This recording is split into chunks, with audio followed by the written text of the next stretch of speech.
Episode of the Pu'u Muay Thai Podcast is brought to you by pmtlifestyle.com, authentic Muay Thai lifestyle by Pu'u. Definitely go check out the website at pmtlifestyle.com for some awesome lifestyle merchandise. That's for those of you out there either involved in Muay Thai, looking at getting involved in Muay Thai, and embrace a healthier lifestyle to live the life of the Nak Muay. Go check it out. Welcome to this episode of the Pu'u Muay Thai Podcast. Today we have Bruce Panyapol joining us from Nashville, Tennessee via Zoom here in Teep Studios. Chonburi Muay Thai is a Muay Thai gym that is based in Nashville, Tennessee. It is named after Bruce's hometown in Thailand, Chonburi, Thailand. If you don't know where that's at, it's between Bangkok and Pattaya. Bruce has been living the American dream in that he's actually a Thai national that immigrated over here with his family. He joined the armed forces and started getting into teaching Muay Thai as well. It's a great story on leadership, business, building a competition team, and just leadership goals and everything in between. And you're definitely going to want to check this episode out. Before we get into it, I want to remind you about Black Room at Teep Studios. What Black Room is, it's a way that you can support the Pu'u Muay Thai Podcast and the content we put out for less than the price of a coffee per month, $4.99 per month. The link is down in the show notes. Just click it, click Black Room. It's also here on YouTube in the description as well. You get access to our VIP community as well, which has exclusive merchandise, discounts with brands that we work with and collaborate with, behind the scenes looks, and content that we don't post up here as well, from lives, fight reviews from Golden Era Muay Thai fights, things like this that I think just any of our listeners that are trying to learn Muay Thai, you're really going to get more of a behind the curtain view of what happens here at Teep Studios. All right? Sit back and enjoy the show. All right. I'm here with my friend Bruce Panyapol here on the podcast. Bruce coming for us here in Nashville, Tennessee, correct? Yep. I'm in Nashville, Tennessee. Yep. Nashville. And you have Chonburi Muay Thai. And I just realized you have like some kind of shark skeleton. Is it a skeleton riding a shark in the background there? Yeah. That's a... I don't know how I came up with it. I just kind of came up with that and kind of run with it. And my designer kind of draw it out. I just want this. And then it just kind of... It ended up coming out. I think I've seen you post that on you guys' socials and stuff like that. Yeah. So, you know, me and you, I think I first met you at the USA qualifiers in Denver. Yep, exactly. I remember that. Yeah, and you had your fighter, Tyler Dongse, who was fun. USA, yeah. Right? So, yeah, that was four years ago, maybe? I don't know. Yeah, I think like 3 or 4 years ago. So, yep.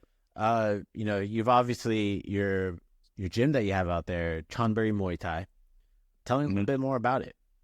So, we opened Chonburi Muay Thai about 11 years ago. So, 11 years ago, I ran a space from another program. It was like a jiu-jitsu gym. Mm-hmm. So, I kind of started a Muay Thai program under them and then grow a little bit from there. After 5 years, I opened my own place. So that's how it went. So for the jiu-jitsu place, how you were there for 5 years? Yeah, 2 different locations, but I was there for 5 years. Didn't open my own place. Just have my own program. I rent the space in off time. So it's not the best time to keep us, the time that I can't use. So that's what I used late night time. That's how I went.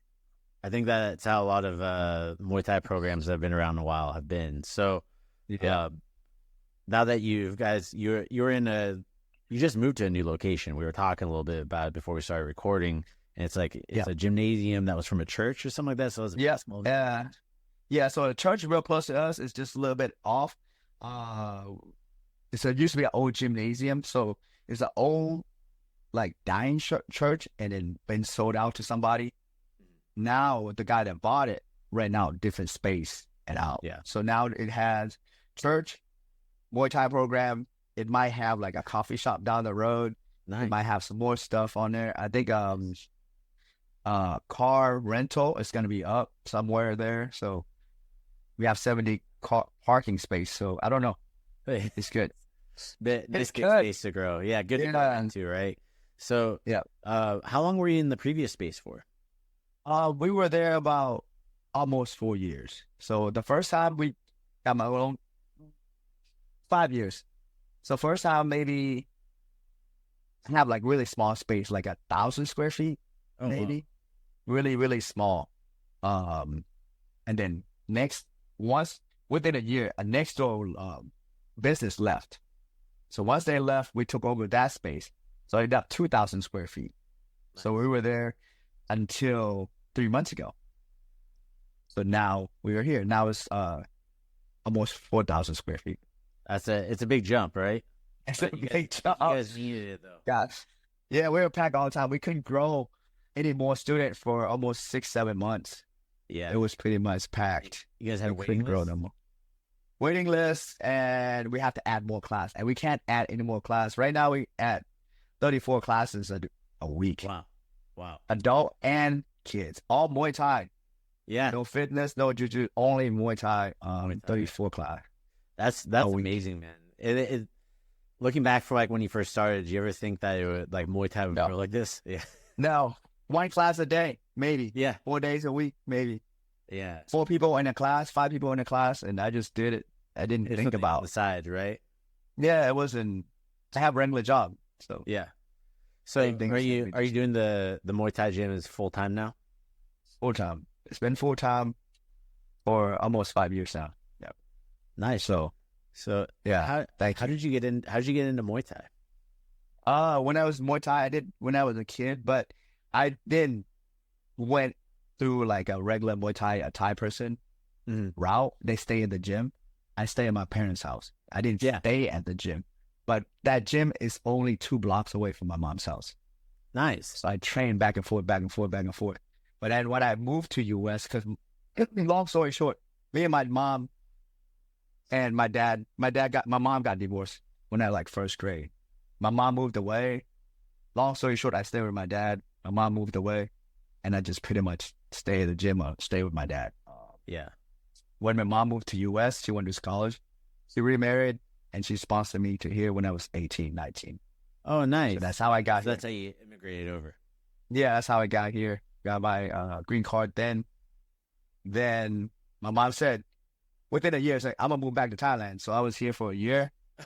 And my mom been here for a long time, but she's like, I'm Yeah. done. I'm gonna go back to Thailand. You want to go back to Thailand?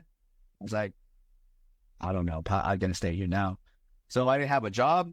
I didn't have a house. I didn't have money. I had like a piece of crap car. And then I don't know what to do. Yeah. So I signed the army, 4 years in the army, and then trying to find a job, and that's how I stay here. So you served 4 years in the U.S. Army. Yep, end up with 6. I signed for 4, end up with 6 because 9/11 hit, and Afghanistan and Iraq hit. So Well, I had to stay in for 6 years because I was infantry. Yeah, I was gonna say you're infantry. So were you over in Iraq and stuff? I was in Iraq for a year. I went to Kosovo for a year, and then got back, sent me back to Iraq for a year. I was at Fort Campbell. Fort Campbell, Kentucky was my station, and that's an hour away from Nashville. So that's how I got here. God. So now that's Okay. how I got to Nashville. Makes sense? Hey, yeah. The Yeah. military, that makes sense 100%. I figured it was Yeah. something like that because I knew you had some military background, but I wasn't sure Yeah. what it was. So that So- it really makes sense that you're in Nashville then. Like that. Yeah, it was an hour away. Once I got out, I just pretty much stayed. I didn't know where to go. My parents not here. My parents in Thailand. Both my mama and my dad. My sister, everybody's in Thailand. So I'm here. Well, yeah. Well, I mean, talk about the American dream. Yeah. Because it literally, you came here. What were you doing? Like, so outside, once you got out of the army, did you get straight into teaching Muay Thai, or what were you doing? No. So first I went back to school because we got GI Bill. I went to those technical school. I didn't go back to like university or anything. I went and learned drafting. You know what? Yeah. So I did drafting. for 2 years, and then I got out. I got a regular job as a mechanical drafting and civil drafting. Okay. But it wasn't like it's a full time, but it's a contract. So you always work as a contract. So it's not. That you're working. Yeah, you work done with this project, you move on to the next project, and you move on to the next project. It wasn't like Because it's iffy.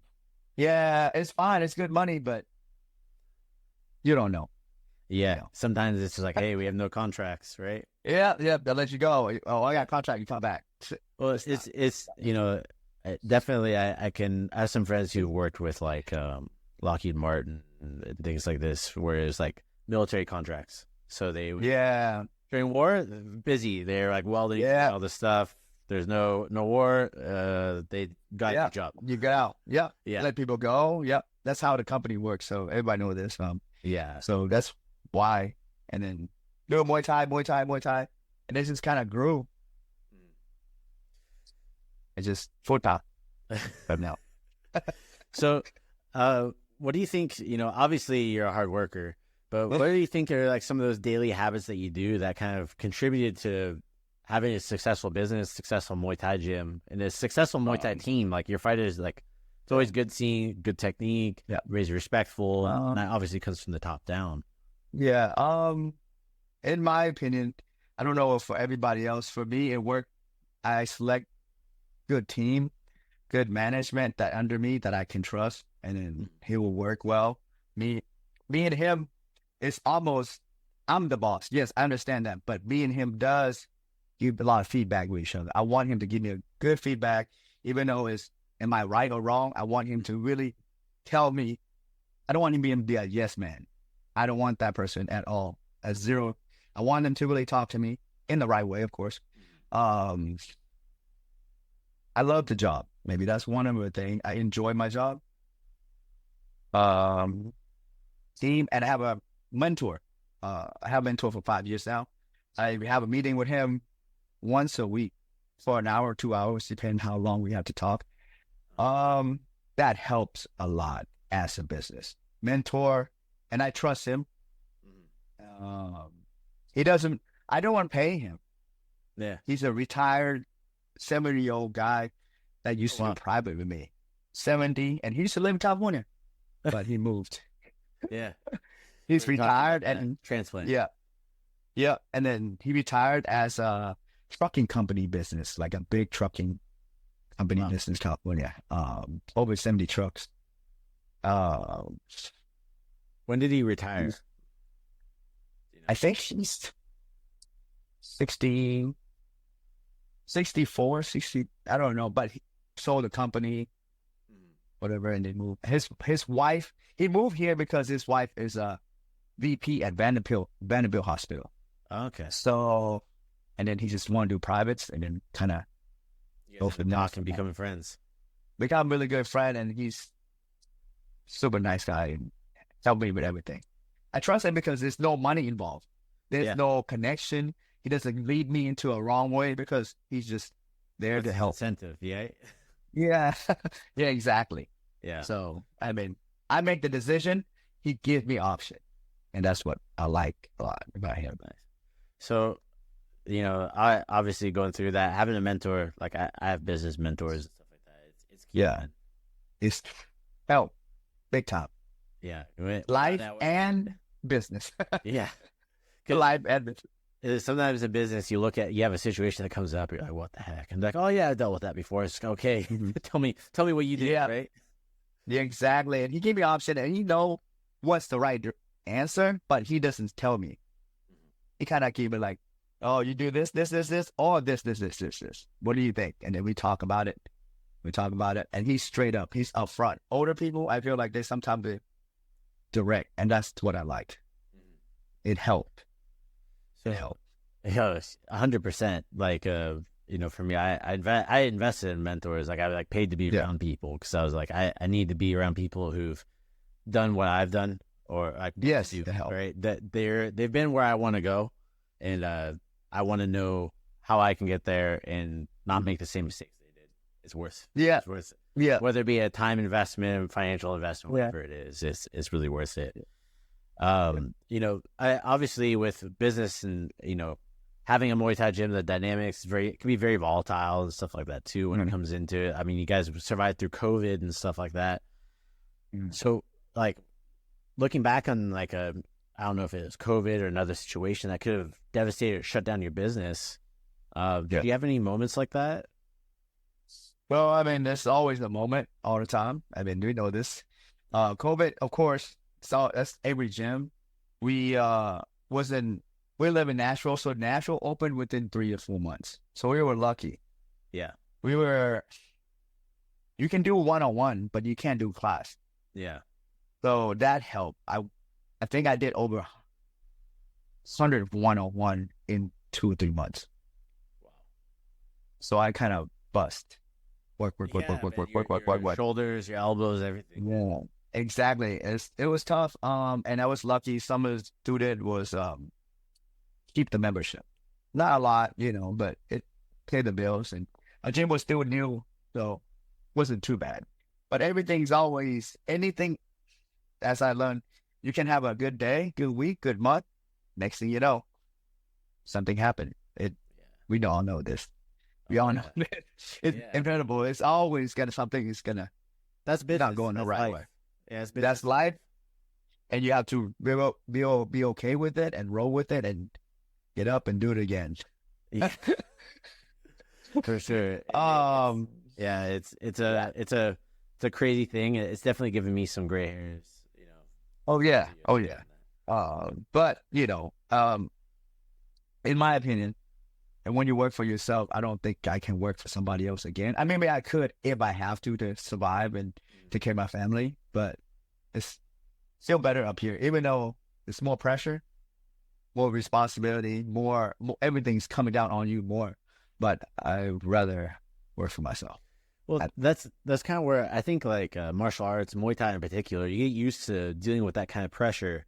It's like, the first time you have somebody putting pressure on you when you're sparring and like fighting, it's overwhelming. It's hard. But then you learn how to like, hey, I feel good here. I'm comfortable with my defense. I'm comfortable with my movement, my breathing. And it's similar in business. It's like I don't know if you saw, we had our roof completely like removed out of nowhere. Wow. Our bad roofing contractor hired by our landlord. And wow. It was one of those days I just showed up. I'm like, of course. Yeah, of course this happened. Yeah, I'm like, of course this is happening. Yeah, of course. And it's, you just gotta, people are like, are you freaked out? Like, what's gonna happen? I'm like, I don't know. I'm like, we gotta fix it. That's all we have to know. Yeah, all I need to know is like, okay, so what are we gonna do next? I'm like, we survived through COVID. And if anything I've learned was that if we made it through COVID, not having a roof is like the least of our problems. Like this is fine. Like, yeah, it sucks, but like, hey, we can go to the park, we can go outside, we'll figure something out, right?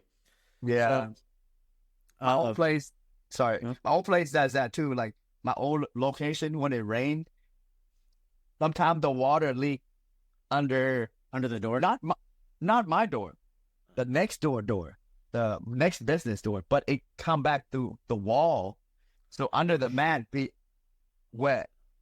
So I pull those mats out at least 30 times within a couple years. Yeah. 30 times clean, put the mats back. At least 20 some more. I'm just saying. Oh, yeah. We had that. You definitely have. And been there too. It's like where like it'll flood underneath like beta or all this. But I don't want to talk about bad because I mean, I love my job, but yeah, it's great. Not everything is, people don't see, so he got a nice gym, he got this, but you don't see what's behind. No, they see like the small, I think there's like a meme image and it showed like, it was an iceberg and it was like the tip and it was showing like it's all success. It was like hard work, failure, sweating, crying, laughing, almost dying, like all these things that come into like that little bit of success that people see. Yeah. And then, I mean, you do the same thing. Is everybody I talk to, I feel like they have similar story. Oh yeah, 100%. So with that, like, what do you think is like a critical skill that somebody could have when it comes into like a Muay Thai business that would help them succeed? Like if somebody was getting into it the first time. At least a plan. A plan first. It's a plan, and then you have to know if that plan is gonna run. Okay, you think it's a good plan? Maybe it's not a good plan. Then you have to have a team. You can do it by yourself, but I don't know. Yeah. It's tough, right? You have to have a plan. Maybe you could be able to adapt. You have to be able to freestyle. freestyle strategy. Yeah. I don't know. I don't know what to say. I think it's come with experience. I think in my opinion, first day I was scared to be in this first building, even at that 10,000 square feet. The rent was it's good. It's great. Yeah. But I was scared. I'm super scared, like going, is this going to work? Is this going to work? And it's okay. And then move in the second space. I was scared again. Is this going to work? Oh, man. And I got this one. I was like, man, this is a lot. Yeah. There's a lot of stuff involved, So it's going to be okay. If not, you got to bust your butt, do something. Make it happen. Make it happen. But I mean, make it happen. I don't like that. I don't like it because you have to have it. You can try and make it happen. It doesn't make it happen. It doesn't happen. Yeah, you can fail. You can fall on your face, right? Yeah, unless you have a plan, you have a mentor, you have a good team. You have to have like your job enough. Yeah, you have to really love it and Yeah. love it enough to show up on the days where it feels like you shouldn't show up. Yeah, that's pretty much just all I can. It might work for me. It might not work. I could be like open a gym 20 miles down the road. I mean, it could not work. I don't know. Yeah. So It worked for me now, but yeah. Well, like kind of going into that too, like having the mentor and having the game plan and stuff like that. What's if you don't mind sharing with us? Yep. What's like a valuable lesson you learned from one of your mentors? I learned one thing is have a yearly goal and have a quarterly goal. That's what he always tell me, quarterly goal. And then you have, I know this one might not be much for everybody, but I have a high standard. But if my employees not up to my standard, I get anxious. I get frustrated and I can't sleep at night. But once I talked to my mentor was like, you'll be here. This is my level, right? I'm always go 100%. And they're here. That's okay. Because nobody's going to be just like you. Nobody.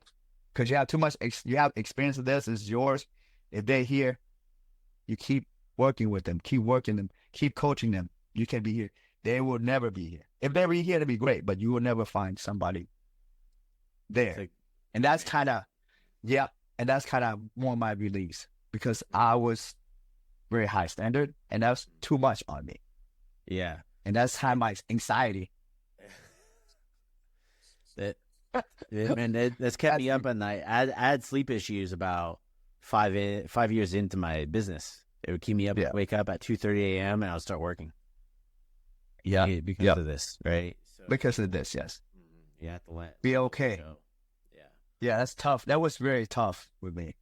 I don't know for everybody else, but that's just for me. Yeah, I think there's a lot. I talked to a lot of people, business people, Muay Thai people, everybody. And I honestly think it's the line between having a bigger kind of like, I would say like a business or organization and having a smaller, more, which is, there's two levels, right? You can like grow and create this big business or you can keep it small and be like the sole professional. That's fine. That's fine. Yeah. But the people that are the sole professional that want to be bigger, that's one of their hardest leaps is letting go of that little like, hey, no one's ever really going to be where I'm at. But if they're like 60% there, 70% there, and I can keep working on them, then it'll be okay. Yeah, it'll be okay. You can continue to grow. Because I looked on your website, man. I didn't realize your staff was that big. Yeah, we have about 9 to 10 now, but even we got some stuff that's not on there because we didn't update. We did update the website a little bit because we have many classes. I don't want people to teach more than 5 hours a week. It kind of go down, in my opinion. The quality. It's kind of like, quality's gonna go down. I want everybody to be come in fresh, want to coach, and not like just come in, just coach and go home. Man, they just give them an N150 and throw them in there. Yeah. Just I teach almost 9 to 10 classes a week. Yeah. Private depends how I feel that week. But some week I do 5, 6, depends how I feel.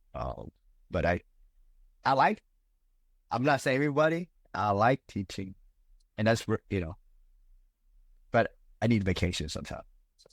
Yeah, there's a balance, 'cause you're here for a long time, not a short time. Yeah. So right. when my coach teach, sometimes I sit and watch, and I'm not supposed to. My mentor said just leave it alone, and I don't say anything. Maybe a week or two later, if we have coach meeting, me and just individual, me and my some coach, we have sit down like 30 minutes and talk. It doesn't have to be about class. It can be about what you have a problem. How do you teach this, or what you should do better, or whatever. It doesn't have to be about class. It could be like life. It could be anything. Yeah. But I like to have a meeting with all my staff. I take them to lunch or something, or if you want to go out to lunch, I'll pay for it, or we can sit here in the office and talk.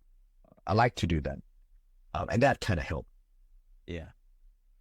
Definitely when it comes into like team building, that communication. Communication is the key. And then group. Yeah, it's a lot of time on your hand, though. Yeah, I take a lot of time. Yeah, but it's a must. And the communication thing, I was reading through. It's like the difference between being like average and being exceptional is like for like a business and a team is great communication. Communication all the time.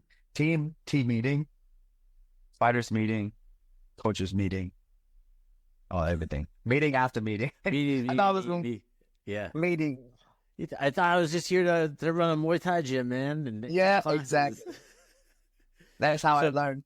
Yeah, go ahead. Yeah. I was just going to say, kind of going through that, obviously like the notion in our minds when we started like a Muay Thai gym or like a competition team or whatever, you always have like this idea in your mind, and going back onto it as far into your journey you are, there's one thing you could like press the reset button on and like go back and implement earlier, what would it have been? Well, I think have my own space earlier. I mean, I understand where I start small, and then you don't want to rent, and you don't know, get a space, and you only got like 10 students. We don't know, but build your name, build your brand, get a mentor right away, get a good website right away. Just kind of have my own place early, because before I rent the space, I didn't have a sign. I didn't have a bad time. There's no way you can grow your business and you're like 8 o'clock at night. Yeah, the class. Like you said, just it's okay, right? Yeah, but then as soon as possible.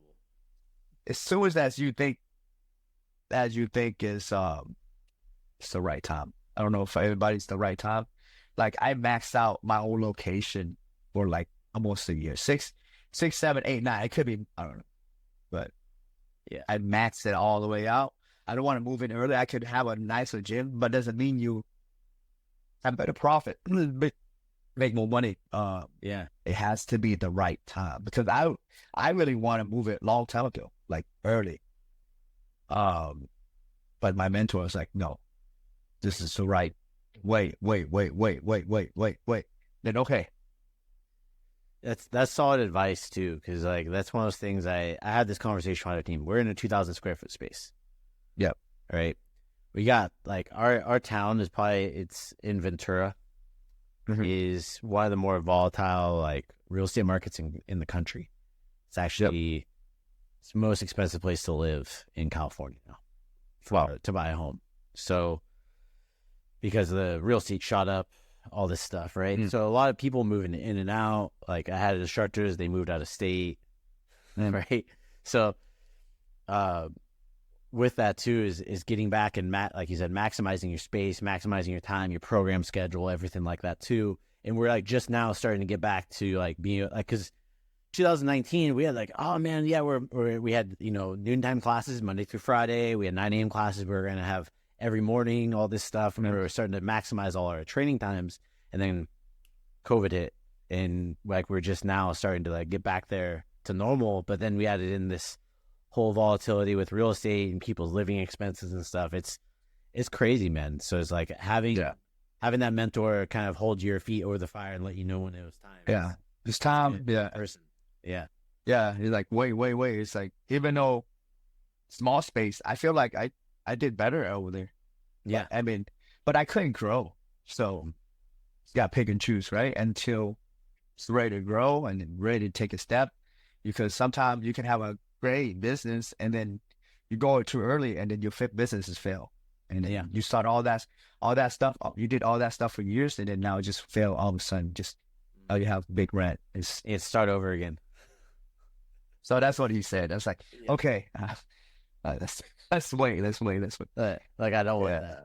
Well, so getting away from some of the business stuff and everything too, when it comes into Muay Thai, like obviously, like you said, you started in Thailand. So where in Thailand were you from? Chonburi Muay Thai in Thailand. Chonburi, Thailand, right? Yeah, Chonburi, Thailand. So I live in, it's almost like the city of Chonburi, an hour away from Bangkok. We live real close to the ocean. So, but the part that I live, it's not like Pattaya. It's not the tourist area. It's more of a local area. The water, the ocean is almost like Louisiana type, like a lot of muddy. It's not sand. So it's that kind of ocean. So nobody really go there, but it's a lot of fishermen. That's our like a main job, and then different ties. I mean, whatever they do, but mainly it's a lot of fishermen around there. Yeah. But Chonburi used to, yeah. But back in the day, when it wasn't like touristy, it wasn't big yet. A lot of Muay Thai gym, but now Chonburi barely have any Muay Thai gym anymore. It used to 20. Now maybe 1 or 2. Yeah, small gyms. Well, do you follow Joe Comerford? He's like there's like some media in Thailand and stuff. I don't. Okay, I don't. So I guess there is some stuff from the Sports Authority of Thailand that like there was around 10,000 registered Muay Thai gyms in Thailand with the Sports Authority of Thailand. After COVID, there's 850. So, yes, it's not the same no more. No, the whole market completely changed during that time. Like Rajadamnern, it's completely different. It's like more commercialized. They have all the live streaming and stuff like that. Yeah, and not just Muay Thai business. Yeah, in Thailand. Business in Thailand is gone because they were gone for like 3 years of shutdown. Yeah, anybody that making money. You know, so the gym that I used to train with, the owner passed away. Once the owner passed away, somebody could step in, but it's not the same. Within 2 years, gone. But he's like, you know what I mean? So once he's his son or his daughter could have took over, but it's not the same. It's not the same. You know how it goes. So that's what happened there. But that's life, man. And you know, going into it with like the business, it's something that I think you know, and I haven't talked about it here before. Is like, you know, here in the U.S. we have, you know, credit cards, we have business loans, things like that. Like most Thai people, they don't have a credit card and they don't have access to business loan. It's cash. No, right? No cash. So there's no cash coming in. Business is gone. You can't like lean on a loan or a credit card unless you loan money from the mafia. Or and it's connection. And Muay Thai is for owners in Muay Thai gym in Thailand. It's all connection. If you don't know another promotion and you don't know this person, you'll get your fighters into that promotion, or you don't get where you even get the new kids come in. It's not like that anymore. Before, kids can go in and start training. Nowadays, no kids want to do Muay Thai. This is it's a hard job in there though. Yeah, it's a hard job. It's harder than go get a regular job sometime. I feel like sometimes so much more time to put in to get this much money. I think sometimes maybe top 10, top 5, okay, but yeah. But that's like you're dipping in like have like a whole. It's like the cream of the top of the everything that might make it to there, right? Yeah. With like the demographics and stuff like that, and how the market in Muay Thai has changed for fighters, right? Yeah. So obviously you're somebody that likes to plan, have goals and stuff like that. And it's a conversation I've been having recently. So we see like one championship, right? Yep. But then we're seeing also RWS, right? Roger Demnon World Series. Yep. And I see them kind of doing there's one is more like authentic. They do a wide crew Ram Muay, and they do the 3-rounders too, but they also do 5-rounders, and they have Roger Demnon Stadium, they're licensed for that. And then you have one championship, small gloves, different fighting style, things like that too. So like, do you shoot for either one of those, or are you shooting for one championship? I like both. Yeah, you like both. I like both. Thai people, my Thai friend might get mad at me at this. They all like Roger Demnon 5 rounds, all right, or 3 rounds. I like both. You can't grow Muay Thai around the world with. I mean, they could RWS, but take forever. Yeah. If you want the sport to grow, one championship, but I want 5 round and then 8-ounce glove, not 10. Yeah, 8. That's what I want. But like 8-ounce boxing glove. Yes. Yeah. That's what I want.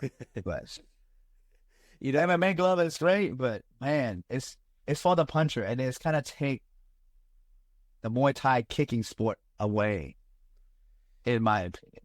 You get more. It's only 3 rounds.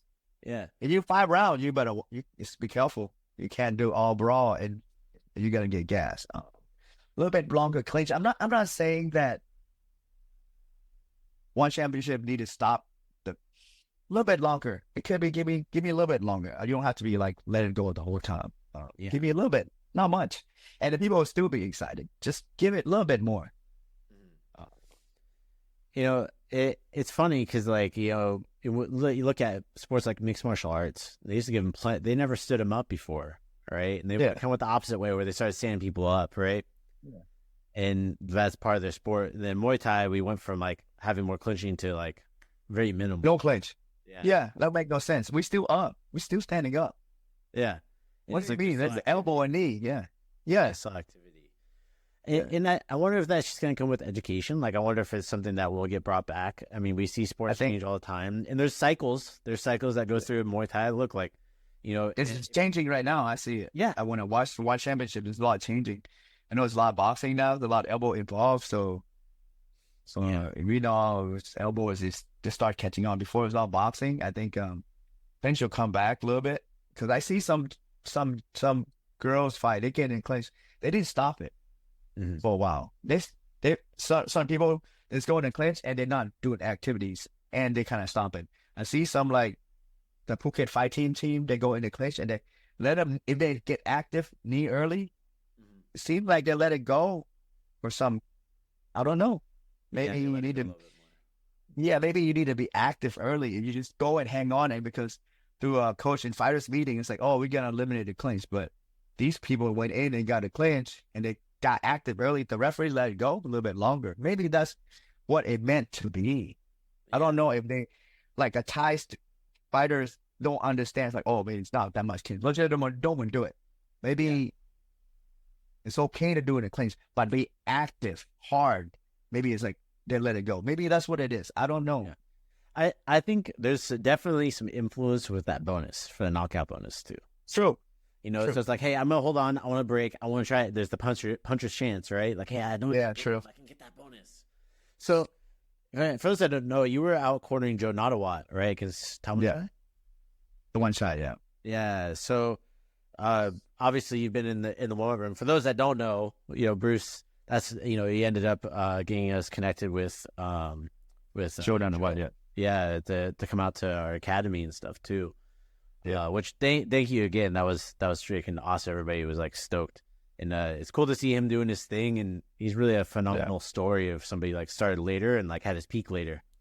Yeah, it's more of a him of himself, did everything himself, because back in Thailand, he's like it's not a big name. He was in a big money fighters, and he was like didn't fight well, but then he just came to US and train. He live a healthy lifestyle. He doesn't drink, he doesn't smoke, he doesn't really go out a little bit, but he work out all the time, fit, and really made name for himself, and it's really rare for any Muay Thai fighters that don't have a coach. Like who does that for 10 years? Yes, you have a coach, but it's not like top coach. You know what I mean? Yeah, not like a mentor. He didn't have a mentor. It's not like a mentor. Like training him. Yeah, it's not that. It just, who does that? I think it's coming from like his personality. I don't know you met him or not, but he doesn't like, he does it. And you go, oh, well, does he do it? Okay, do it. If you want to fight. Doesn't go in like shaking. He can sleep 10 minutes, 15 minutes before a fight. He can, like the biggest fight of his life, he can go take a nap and come back up and go to a fight. He's that person. Turn it on. Yeah. He can turn it off and sleep, and he can sleep well before the fight. He's that person. Like the one shot is the biggest fight of his life. One championship. To get a belt, one championship. Yeah. Line fight was great, but one champion is way above. Oh yeah, bigger stage. Way bigger stage. Well, Bruce, it's been great having you on, man. Thanks for sharing some of this stuff about talking today about your gym. How can people find your gym if they're interested in they're nearby Nashville? Chonburi or that's pretty easy. Just type in Muay Thai Nashville. Our name will come up number one right away. Number one for sure. Awesome, man. There's not many Muay Thai gym. Not many Muay Thai gym in Nashville, so we are lucky to have. Yeah. Well, I'll make sure to put that link down in the show notes as well. Thank you. Thank you for watching or you're listening. Bruce, I'll see you around, man. Thanks for coming in today. Thank you very much. Have a good day. All right. That's going to be it for today. Thank you so much for tuning in today to the Pu'u Muay Thai Podcast. If you enjoy the content, go leave a review over on Apple Podcasts and on Spotify. Give us a rating. It means the world to us. Also, if you want to be a guest on the Pu'u Muay Thai Podcast, or if you just want to shout out to your friend, go check us out at podcast.pu'umuaythai.com. You can submit to be able to be a guest on the podcast. You can submit what you want to talk about. Also, if you want to just give a shout out, there's a button for that too. Sawadee Kop.